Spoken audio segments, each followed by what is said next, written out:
Bonjour à tous, c'est Vanessa, travailleuse sociale à l'UNADEV. Nous nous retrouvons pour l'activité pâtisserie du mardi en vidéo. Nous allons réaliser aujourd'hui une tarte au citron pour 6 personnes et prête en 50 minutes.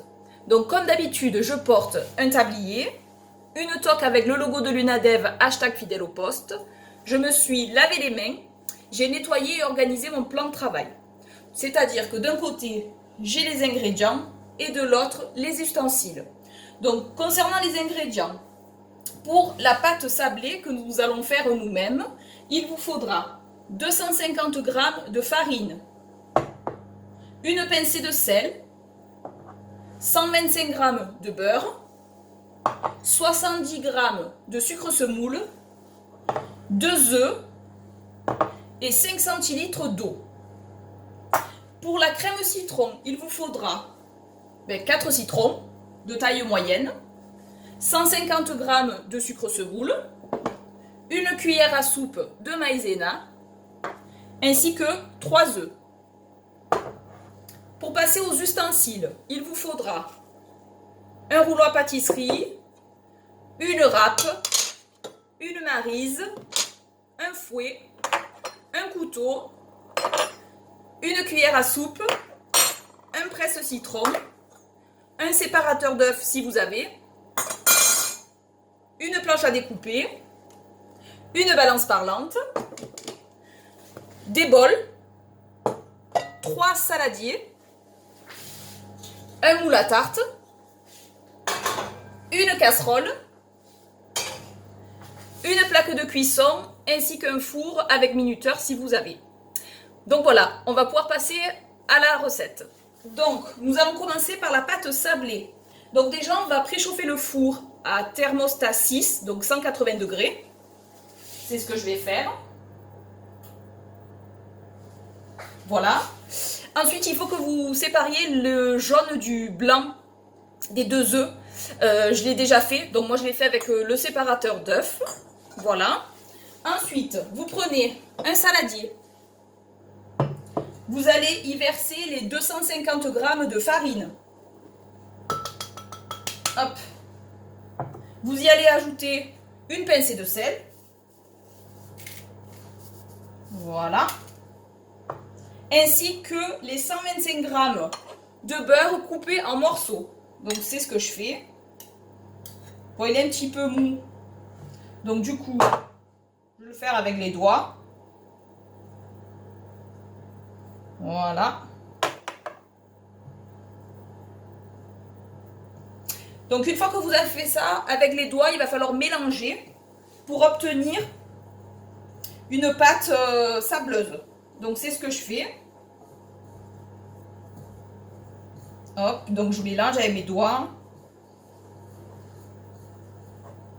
Voilà, j'hésite pas à bien pétrir. Donc, allez, on mélange, on mélange, on mélange, on mélange. Voilà, il faut que ça fasse une consistance comme du sable. Du sable plutôt fin. Voilà, pour bien que le beurre il puisse se lier avec la farine. Voilà. Donc, une fois que vous avez cette pâte sableuse, vous essayez déjà de vous les enlever des doigts. Faut pas avoir peur de se salir en cuisine. Voilà, on va le mettre de côté. Et du coup, on va prendre un saladier ou un bol où dedans, on va venir mélanger les 2 jaunes d'œufs. Donc c'est parti. Les 70 g de sucre semoule. Voilà. Et les 5 centilitres d'eau. Voilà. Et avec du coup le fouet, on va remuer ce mélange. Voilà, on fouette bien pour bien que le sucre, les jaunes d'œufs et l'eau se mélangent. Et du coup, une fois qu'on a fait ça, ce liquide, on va l'incorporer du coup à la pâte sableuse. Donc c'est parti. Voilà. Et avec les doigts, on va mélanger. Donc le but, bien évidemment, c'est d'avoir une boule pour faire la pâte.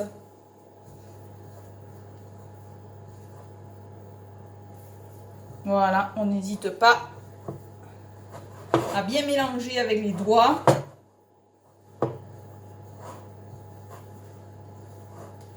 Bon, ça se colle un peu, mais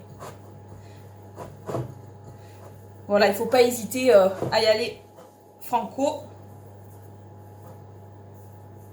pour bien mélanger l'ensemble des ingrédients. Voilà, hop. Alors, quand on en a sur les doigts, on l'enlève pour pas gaspiller, bien évidemment. Hop.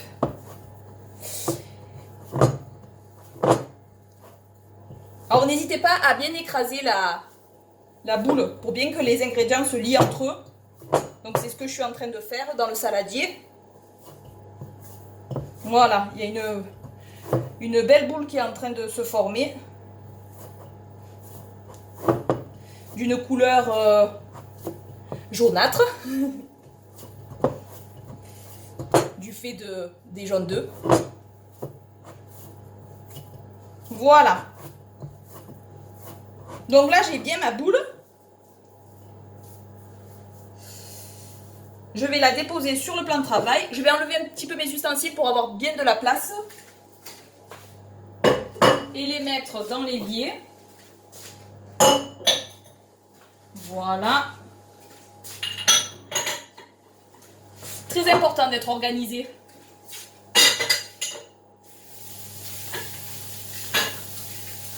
Je me lave aussi un peu les mains. Voilà.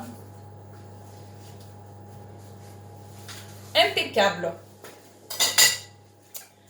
Donc là, nous avons notre boule. Il faut toujours garder un petit peu de farine. On va en mettre sur le plan de travail pour éviter que la pâte, elle accroche. Donc c'est ce que je fais. J'en mets aussi un peu sur la boule. Je mets du coup la boule de la pâte sablée au centre. Voilà. Je prends mon rouleau à pâtisserie. Je mets à proximité le moule à tarte. Je farine aussi un peu le rouleau. Et c'est parti. Donc en partant du centre de la pâte, je commence à étaler de bas en haut. Alors j'hésite pas à bien étaler. Voilà. Ensuite, je vais tourner la pâte. Et puis, pareil, continuer à étaler de bas en haut et après sur les côtés, afin de manière à ce que vous fassiez un rond, hein, forcément. Donc moi j'aime bien le faire en arrondi, du coup, c'est un peu ma manière à moi de... Voilà, on n'hésite pas à bien appuyer et d'essayer d'arrondir un peu les bords, si on peut.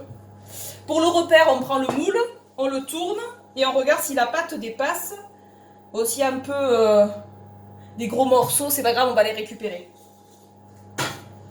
Donc, j'ai bien étalé la pâte. Je vais, du coup,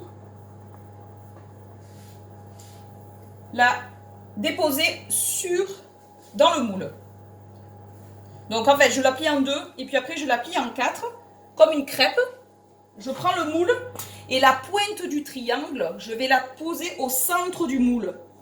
Et je vais ainsi déplier la pâte que j'ai fabriquée.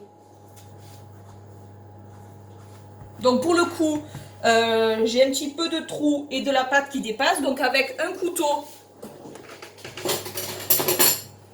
je vais couper les bords qui dépassent. Voilà.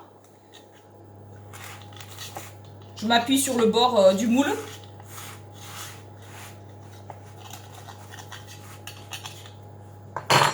Et ces petits bouts, je vais les récupérer pour finalement boucher les trous.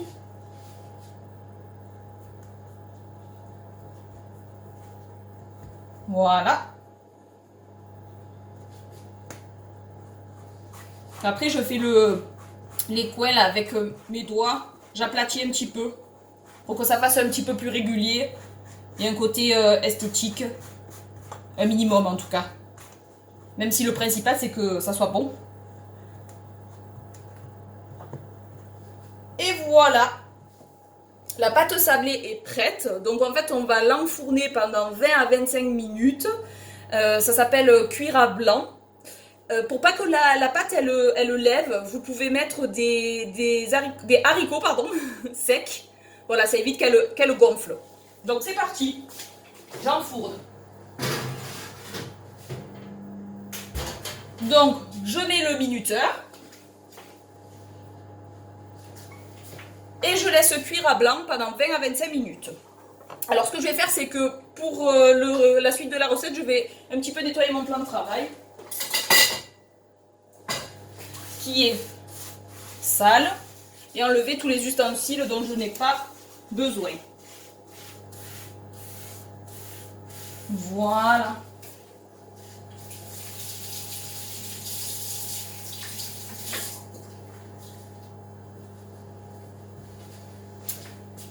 Donc, pendant que la pâte sablée cuit à blanc, on va faire la crème citron. Donc, qu'est-ce qu'il faut faire? Il faut que vous preniez 2 citrons, ainsi que la râpe, pour, du coup, récupérer les zestes dans un saladier. Donc, c'est ce que je vais faire. Alors, il faut faire attention de ne pas arriver jusqu'au blanc. C'est un peu compliqué. Si vous avez des astuces par rapport à ça, d'ailleurs, je suis preneuse.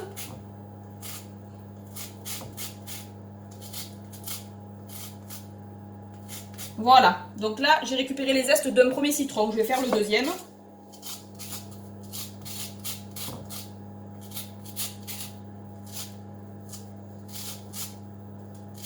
Donc j'essaie de prendre un peu tous les côtés.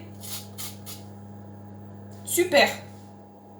Bon, il en reste un peu, mais après c'est vous qui jaugez. Super. Donc, on a récupéré les zestes de citron. Maintenant, qu'est-ce qu'on fait? On va prendre la planche à découper, un couteau,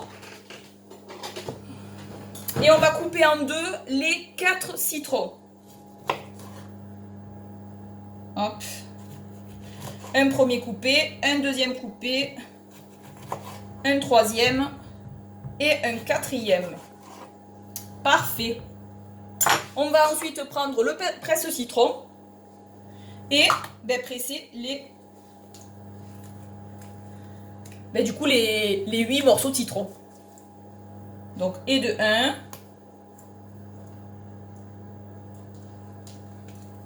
et de 2,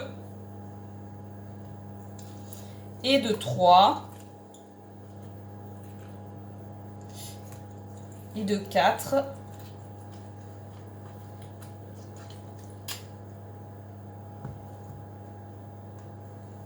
et de 5. Donc je vais déjà verser une partie. Donc après, s'il y a des pépins, vous pouvez les enlever avant. Là, il n'y en a presque pas.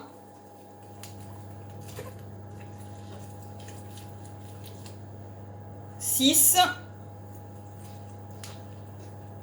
7 et 8e morceau de citron. » Voilà, donc je mélange au zeste.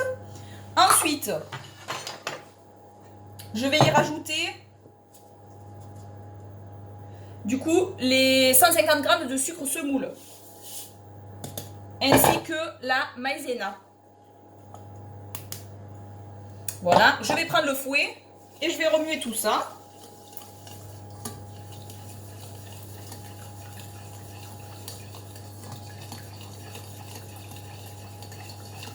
Donc je remue, je fouette, je fouette, je fouette. Cette préparation, je vais la verser dans la casserole. Donc c'est parti.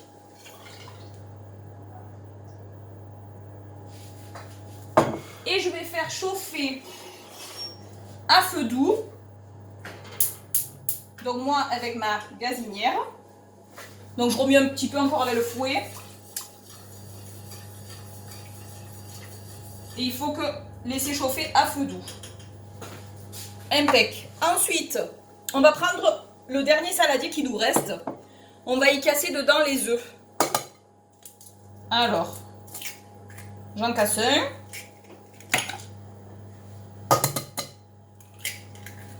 Un deuxième.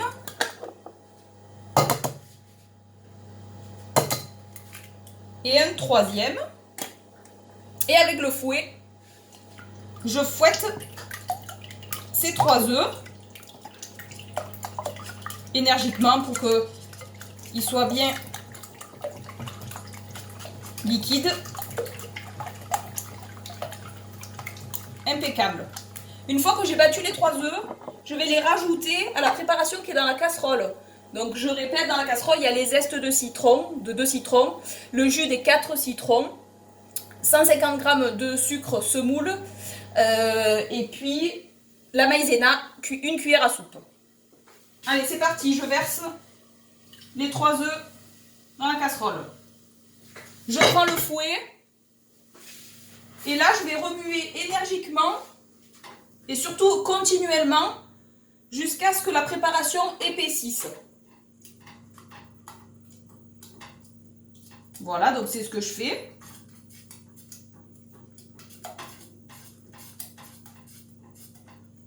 Donc je remue, je remue. Donc là, il faut mettre à feu vif pour que ça épaississe. Et en remuant sans s'arrêter dans le sens des aiguilles d'une montre. Donc c'est ce que je fais. Je remue, je remue.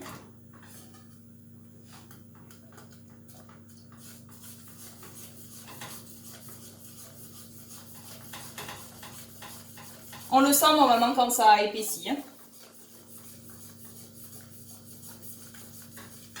Donc il faut que ça soit à feu vif.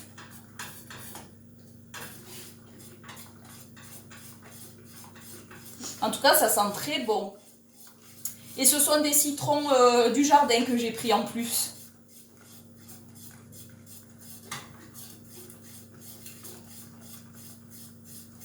C'est une recette où il n'y a pas forcément beaucoup d'ingrédients. Ah, ça commence à épaissir. Super. On sent parce que le fouet, on a du mal de plus en plus à le tourner. Ça épaissit, ça épaissit, ça épaissit. Donc je continue. Je ne suis pas arrêtée de remuer. Hein. Et ça épaissit de plus en plus.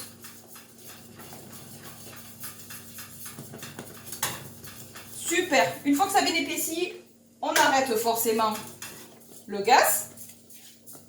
On va mettre la préparation de côté. Et forcément, on va sortir la pâte sablée qui est enfournée depuis 20 à 25 minutes. Alors, hop, on éteint le four. Eh bien super. Voici la pâte sablée qui du coup a cuit à blanc. Alors, il faut attention de pas se brûler. On va prendre la maryse, la crème de citron du coup qui a bien épaissi et on va du coup la récupérer pour la disposer sur la pâte sablée. Voilà, donc je l'ai disposée au centre et avec la maryse j'étale sur l'ensemble de la pâte. Ça sent bon, en tout cas. Donc j'étale bien, j'étale bien. Super!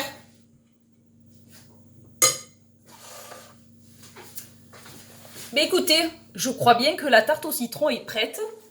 Je vais vous la montrer bien sûr avec les maniques pour pas me brûler. Voilà. Du coup, bon, il faut bien évidemment la laisser tiédir avant de la servir. Donc je vais la mettre de côté. Et je la dégusterai plus tard.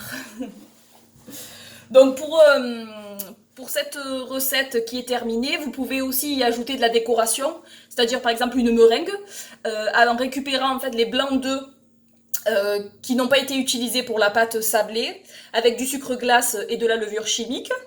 Et sinon, vous pouvez aussi faire une chantilly avec de la crème fraîche épaisse et du sucre glace. Voilà, moi je mettrai de la chantilly plus tard, une fois que la tarte aura refroidi.